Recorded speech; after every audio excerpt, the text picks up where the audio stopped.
क्या आपके साथ भी ऐसा होता है, दिन आधा भी नहीं गुजरता और फोन की बैटरी जवाब दे जाती है? ये कहानी हम सबकी है, पर अब एक ऐसी टेक्नोलॉजी आ रही है जो इस पूरी तस्वीर को हमेशा के लिए बदल सकती है। ये है सिलिकॉन बैटरी की क्रांति, और आज हम इसी की पूरी कहानी समझेंगे। जरा इस नंबर को देखिए, 8000 मिली एम्पियर घंटा। ये कोई छोटा मोटा अपग्रेड नहीं है। ये बैटरी कैपेसिटी का एक बिल्कुल नया पैमाना, एक नया स्टैंडर्ड बनने जा रहा है। हाँ, सही सुना आपने। 2026 तक ये आपके फ्लैगशिप स्मार्टफोन के लिए एक नॉर्मल बैटरी कैपेसिटी होगी। बस एक बार सोचिए कि इतनी पावर हाथ में होने से क्या क्या हो सकता है। तो सवाल ये है कि आखिर अचानक से हमें इतनी ज़्यादा पावर की ज़रूरत क्यों पड़ गई, और ये मुमकिन कैसे हो पा रहा है? इसका जवाब है एजेंटिक एआई का ज़माना। मतलब आपकी डिवाइस में एक ऐसा स्मार्ट एआई जो 24 घंटे काम कर रहा है, लगातार सीख रहा है, फैसले ले रहा है। और इस नॉन स्टॉप प्रोसेसिंग के लिए एक ऐसी बैटरी चाहिए जो कभी हाँपे ही नहीं। तो चलिए अब जरा इसके पीछे की साइंस में गोता लगाते हैं। वो कोर आइडिया समझते हैं जो सब कुछ बदल रहा है। देखिए, किसी भी बैटरी में एनोड एक बहुत ज़रूरी हिस्सा होता है। सालों से ग्रेफाइट का ही राज था, लेकिन अब मैदान में एक नया खिलाड़ी आ गया है, सिलिकॉन। इस स्लाइड पर जरा ध्यान दीजिए, क्योंकि सारा राज यहीं छुपा है। पारंपरिक ग्रेफाइट एनोड क्या करता है? वो लिथियम आयंस को अपनी परतों के बीच फंसा लेता है, जैसे किसी किताब में पन्ने होते हैं। इसे इंटरकैलेशन कहते हैं। वहीं सिलिकॉन का तरीका बिल्कुल अलग है। वो लिथियम आयंस के साथ मिलकर एक अलॉय यानी एक तरह की मिश्र धातु बना लेता है। इससे वो कहीं ज्यादा आयंस को अपने अंदर जज्ब कर सकता है। और ये कोट इस फर्क को एकदम साफ कर देता है। हिसाब किताब एकदम सीधा है। जहां एक लिथियम आयन को संभालने के लिए 6 कार्बन एटम लगते हैं, वहीं सिर्फ एक सिलिकॉन एटम 4.5 लिथियम आयंस को पकड़ सकता है। ये कोई छोटा मोटा सुधार नहीं, ये तो जमीन आसमान का फर्क है। आगे बढ़ने से पहले एक टर्म समझ लेते हैं, स्पेसिफिक कैपेसिटी। सीधे शब्दों में इसका मतलब है कि कोई भी मटेरियल अपने वजन के हिसाब से कितनी एनर्जी स्टोर कर सकता है। नंबर जितना बड़ा, बैटरी उतनी ही दमदार।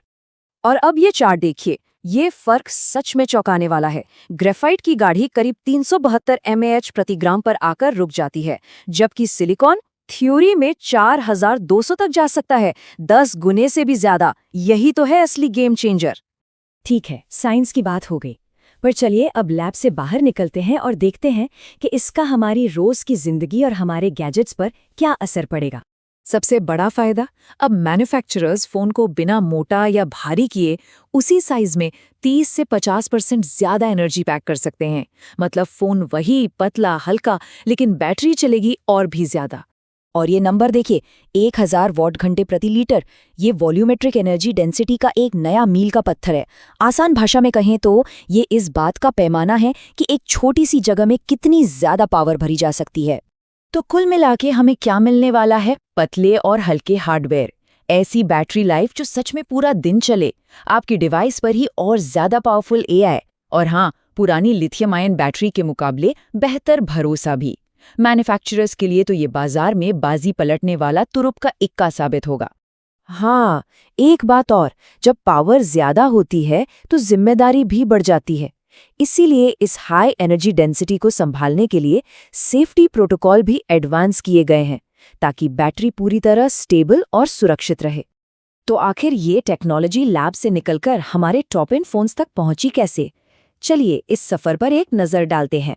देखिए, ये कोई रातों रात हुआ जादू नहीं है। 90 के दशक में कमर्शियल ग्रेफाइट बैटरी आई थी। फिर 2010 से 2020 तक सिलिकॉन कार्बन एनोड पर लैब्स में लगातार एक्सपेरिमेंट हुए, और अब जाकर 2026 में ये फ्लैगशिप डिवाइस में नया स्टैंडर्ड्स बन रहा है। इस सफर के 4 जरूरी पड़ाव थे। पहला, लैब में इसके केमिकल फायदों को साबित करना। दूसरा, एक्सपेरिमेंटल टेस्टिंग से इसकी स्थिरता और भरोसे को पक्का करना। तीसरा, इसे इतने बड़े पैमाने पर बनाने की तैयारी करना कि ये करोड़ों डिवाइसेस में लग सके। और चौथा, इसे दुनिया के टॉप डिवाइसेस में शामिल करना। जाहिर है, इसका असर डिवाइस की कीमतों पर भी पड़ेगा।